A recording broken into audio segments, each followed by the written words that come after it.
I remember falling to my knees and immediately began to just scream because the fear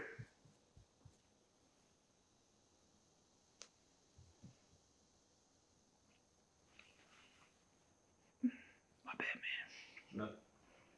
Let's start this story at the end.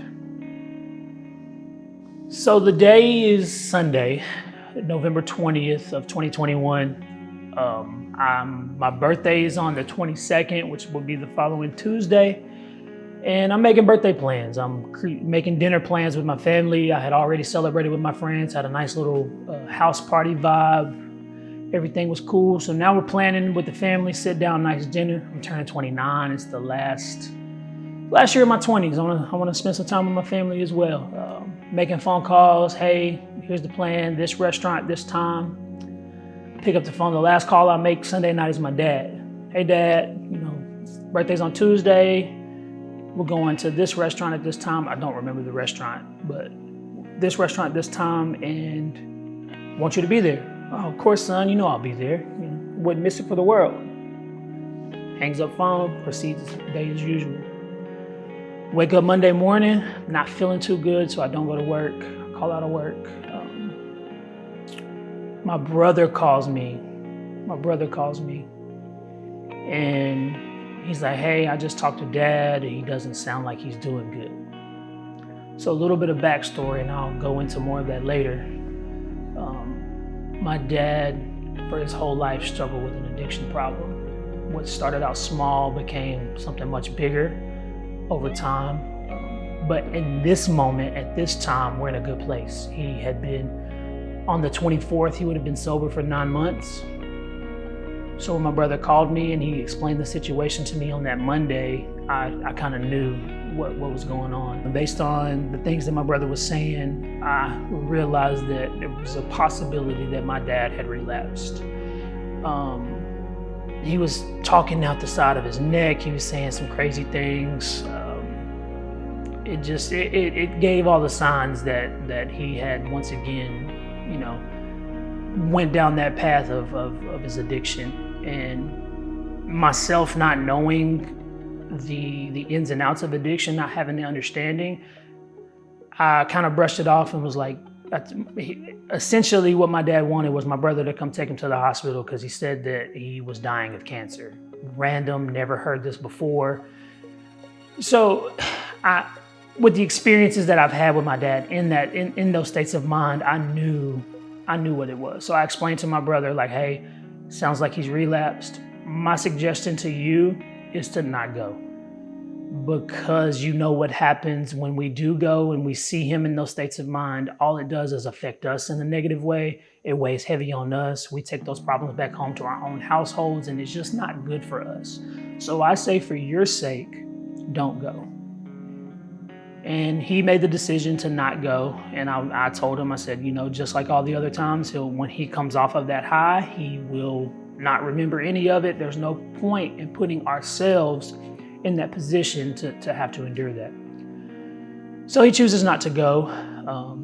The day proceeds as usual. Again, I'm not feeling good, so I'm in the bed most of the day. Around 7 p.m., I get a phone call from my mom. And she's like, hey, I'm not sure what's going on, but your nanny, my grandmother, she said she just called. She just got home and she found your dad unconscious on the floor. My dad was living with my grandmother at the time. She said she found him unconscious. She called 911. They're not sure what's going on. So paramedics are on the way. I'm on my way. I'll keep you posted. So I was like, no, well, stay on the phone with me. You're only about 20 minutes away. She was kind of panicking. A little bit of more backstory. My parents were no longer together. They had separated a few years prior due to my dad's addiction. But they were together since they were teenagers. The love was still there, even though they were no longer together. So my mom's on the way and I'm on the phone, and I didn't have a sense of worry. We've been down this road before. My dad has, had a few episodes with overdose, ended up in the hospital, and so I wasn't extremely worried at the time. She gets almost to my grandmother's house and she's like, hold on, your aunt is calling me. So she clicks over. I'm waiting. And when she comes back, she couldn't even utter the words.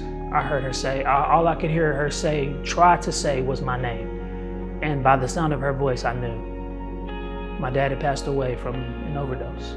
At that moment, all I can remember, I was standing in the kitchen. My baby this was November of 21. Maddie had just turned 1. We had just celebrated her 1-year birthday just a month prior.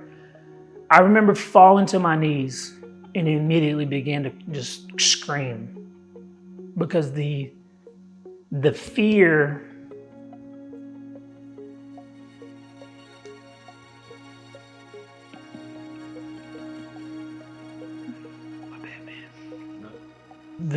of this type of situation. Oh man. Oh Jesus.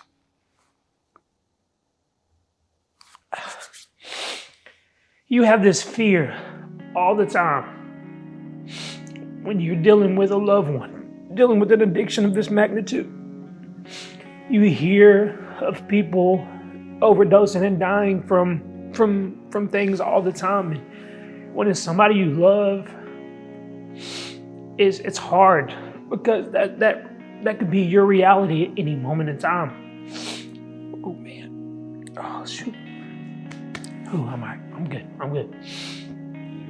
No, I'm good. That could be your reality at any moment in time. And that fear that I always had, that every time my phone rang and it was my grandmother or my uncle, I'm like, is this the phone call? Almost every time one of them called me. And that fear in that moment became a reality. I remember just falling to my knees and just screaming like, why? And the car ride from my house to my grandmother's house was only about 20 minutes, but it felt like eternity. And the hardest thing about the situation was I had to call my brother, who had just called me that morning and was considering going and checking on my dad or taking my dad to the hospital, and I talked him out of it. I had no idea how I was going to call him. So I called him, and he was already on the way to my grandmother's house because he didn't know at the time that my dad had passed. He knew that something was happening and he was going.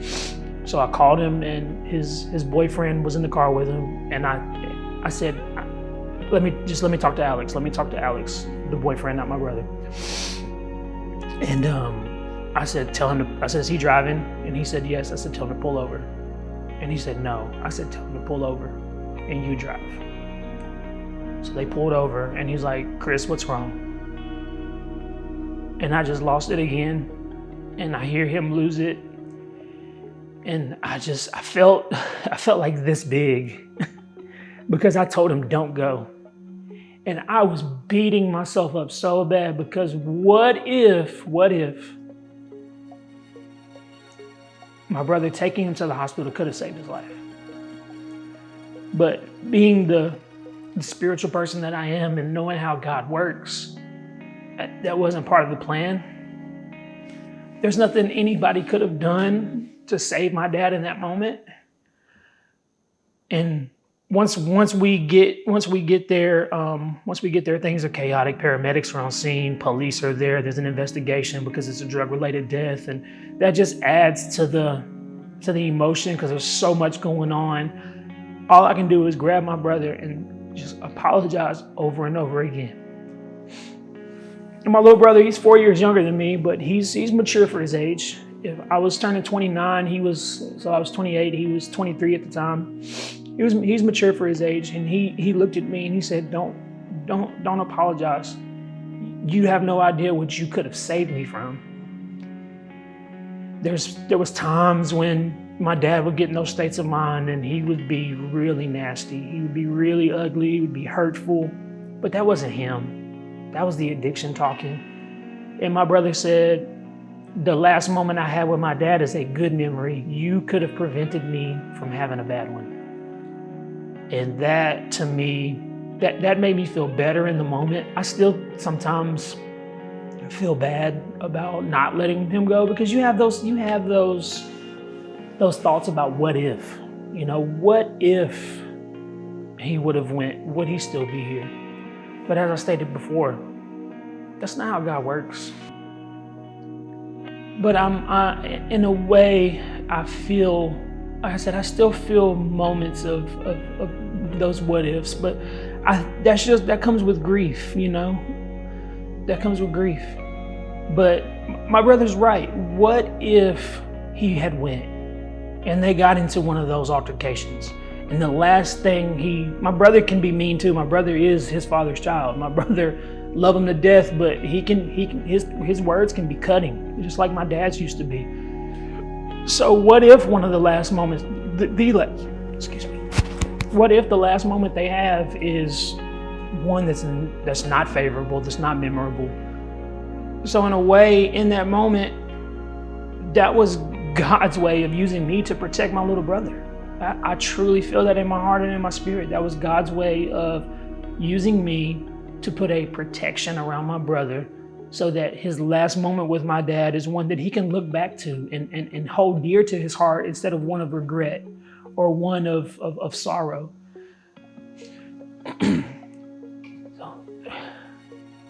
The events after his death were typical. There was an investigation that took place. There was an autopsy. There was a toxicology screening. We had the funeral. I mustered up the courage and the strength to speak at the funeral. And I knew there were people at the funeral who had similar situations as my dad. They had their own addiction problems. And addiction isn't always drugs. Addiction can look like many different things. But I took that moment and the headspace my dad was in that 9 months. I'm so thankful for those 9 months leading up, the last 9 months of his life, because he did sober up. He was doing good. Did he have a few slip-ups here and there? I'm pretty sure. Like I said, I'm not an addict, and I thank God for that. So I don't know what it's like to have something have such a control over your life that you wake up desiring it. Every moment of your day, you just crave whatever you're addicted to. So those 9 months, he was in such a good headspace. He wanted to be an advocate for teenagers who were in the same situation he was in. He, didn't have the best family life growing up. He had a good dad and he had a good mom, but they were separated. He had siblings, so it wasn't the roughest life, but it also wasn't the best one. Everybody's life has troubles. But he was introduced to drugs at a young age of 14. And from 14 on, as it's recreational use as a teenager, it becomes a dependency thing by the time you reach your 20s. And into your 30s and into your 40s, he laid carpet for a living. He was on his hands and knees all day long for almost 20 years, took a toll on his body. And when you come from neighborhoods like we grow up, healthcare is not an affordable thing. So unfortunately, most people self-medicate by whatever they can find in the streets, and that's usually what leads to addiction problems. And that was my dad's case. So he wanted to somehow figure out a way to be an advocate for people that found themselves, especially teenagers. He talked about wanting to start some program to go around talking to teenagers struggling with addiction or who were thinking about getting into drugs. So he was in a really good space those last 9 months, and I'm just so thankful for that. But he did. He had a rough life. There was a lot of, I think, emotional damage that just went untreated, that led to him seeking drugs, and those drugs probably did make him feel good in the moment. They probably did make all the pain go away. They probably did, ease his mind until they wore off. And now he's seeking more. And that's how his addiction graduated from, small pain pills to ultimately a heroin addiction. And actually, when he passed away and they conducted the toxicology report, the heroin that he thought he received was not heroin at all. It was fentanyl, and it was pure, well, not pure fentanyl, but it was a man-made thing to resemble fentanyl that's very dangerous. the smallest amount can make anybody overdose. And what they found on him was enough to definitely lead to the circumstances of his death. When I found that out, and we knew who gave him the drugs, they didn't even sell him the drugs. They fronted him the drugs. And that person is somebody who would call themselves family. They're not family, no family of mine. When I found that out, I was angry. Because to make $1 or a couple of dollars, whatever, to make any amount of money, you ultimately led to, I won't say you caused, because my dad was a grown man and he made his own decisions. But you put the tool in his hand that he used to end his own life. Not intentionally, but he ended his life with that tool. The amount of anger and hatred that I felt resonating inside of me was not healthy. I had to pray so much for myself. God, take this anger away, take this hatred away. And God works in the craziest of ways. God took that anger and he made love out of it. I don't do it as often as I used to, but I find myself praying for that individual, asking God to change his heart, to change his ways. That way, not only him, but people around him can begin to open their eyes and see the damage that they cause to so many families off of what it boils down to is just greed, the love of money. And that's when God used me to begin to pray for that person instead of wish bad things for that person like I was. That's when I knew God started healing me. Is it easy to still talk about this? No. Obviously, it makes me emotional. But what I found in grief is that when you let it out, when you share it with others, when you let others hear your story, your pain and your emotions can be the tools that other people need to get through these same situations. I'm Chris Baker, and this is the Regular People Podcast.